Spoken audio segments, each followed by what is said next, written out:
Haruskah insentif RT dan RW dinaikkan? Beban kerjanya ternyata tidak ringan. Setiap kali warga membutuhkan surat pengantar, ada warga meninggal, pendataan bansos, atau masalah lingkungan, siapa yang pertama kali dicari? Biasanya ketua RT atau RW. Namun di balik pelayanan itu, ada hal yang jarang terlihat masyarakat. Banyak ketua RT dan RW mengaku harus mengeluarkan biaya pribadi untuk membantu pelayanan warga. Sementara di sejumlah daerah, insentif yang diterima masih dinilai belum sebanding dengan waktu, tenaga, dan tanggung jawab yang mereka jalankan. Karena itulah muncul berbagai aspirasi kenaikan insentif RT dan RW di sejumlah daerah di Indonesia. Gelombang aspirasi kenaikan insentif. Di Kabupaten Blitar misalnya, sekitar 100 perwakilan ketua RT dan RW pernah menggelar aksi damai di kantor Bupati Blitar untuk menyampaikan permintaan kenaikan insentif bulanan. Mereka disebut mewakili lebih dari 1.000 ketua RT dan RW dari 28 kecamatan dan kelurahan di wilayah tersebut. Di Kabupaten Belitung, aspirasi serupa juga pernah muncul dalam kegiatan reses masa persidangan 2, sidang 2020-2021. Saat itu, anggota Komisi 2 DPRD Kabupaten Belitung, Vina Christine Pirani, mendorong kenaikan insentif bagi ketua RT RW dan kepala lingkungan. Usulan yang disampaikan antara lain, ketua RT dari 300 menjadi 1 juta, ketua RW dari 350.000 menjadi 1,5 juta, kepala lingkungan dari 600.000 menjadi 2 juta. Dalam pemerintahan antara tahun 2021, Pina menilai tugas RT tidaklah ringan. Karena ketika ada mencari kerja, pindah rumah, menikah, bercerai, bahkan saat ada warga meninggal pada malam hari, yang pertama kali dicari masyarakat biasanya tetap ketua RT. Di Kota Bekasi, Adika Dirgantara juga pernah menilai beban kerja ketua RT dan RW cukup berat karena langsung berhadapan dengan masyarakat setiap hari. Saat itu, insentif operasional RT RW disebut masih berada di kisaran 400.000 hingga 600.000 per bulan. Karena itu, muncul usulan penyesuaian menjadi sekitar 600.000 hingga 800.000 per bulan. Aspirasi serupa juga muncul di daerah lain. Di Garut, sejumlah ketua RT dan RW di desa Luwigung mengeluhkan insentif nominalnya sekitar 190.000 hingga 200.000 per bulan yang dinilai belum sebanding dengan tanggung jawab pelayanan masyarakat di lapangan. Sementara di Nganjuk, puluhan perwakilan RT dan RW mendatangi DPRD untuk meminta kenaikan insentif dari 100.000 menjadi 500.000 per bulan.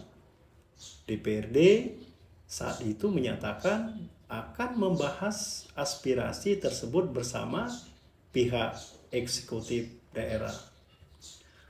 Artinya, pembahasan mengenai insentif RT dan RW bukan hanya terjadi di satu daerah saja. Karena di balik pelayanan masyarakat yang terlihat sederhana, ada tanggung jawab sosial, administrasi, hingga operasional lingkungan yang terus berkembang dari waktu ke waktu. Sebenarnya apa saja tugas RT dan RW?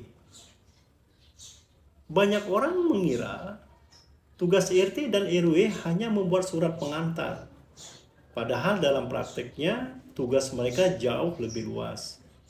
RT dan RW membantu pelayanan pemerintahan paling bawah, agar berbagai urusan warga bisa berjalan lancar, mulai dari administrasi warga, pendataan penduduk, laporan warga pindah atau meninggal, pendataan bansos, menjaga keamanan lingkungan, membantu gotong royong, menyampaikan aspirasi warga, hingga membantu berbagai program pemerintah.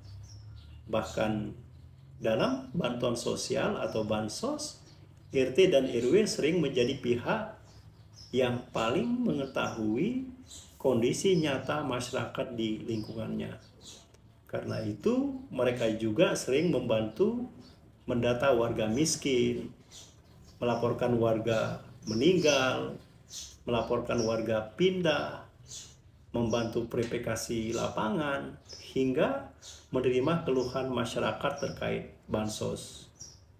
Yang jarang dibahas adalah banyak kegiatan RT dan RW juga menggunakan biaya pribadi, mulai dari fotokopi berkas, konsumsi rapat, transportasi, komunikasi warga, hingga kegiatan sosial lingkungan. Sementara tugas pelayanan masyarakat terus berkembang dari tahun ke tahun. Tentu setiap daerah memiliki kemampuan anggaran yang berbeda. Pemerintah daerah juga harus membagi APBD untuk berbagai kebutuhan pembangunan lainnya. Namun di sisi lain, beban pelayanan RT dan RW juga terus berkembang. Karena itu, banyak pihak menilai dukungan operasional RT dan RW memang perlu dievaluasi secara berkala. Bukan hanya soal besar kecil nominal, tetapi juga soal bagaimana menjaga kualitas pelayanan masyarakat di tingkat lingkungan. Karena RT dan RW merupakan ujung tombak warga sehari-hari. Dalam penyesuaian insentif, RT dan RW bisa memberikan Usulan peningkatan insentif RT dan RW sendiri sebaiknya dilakukan secara objektif dan konstruktif.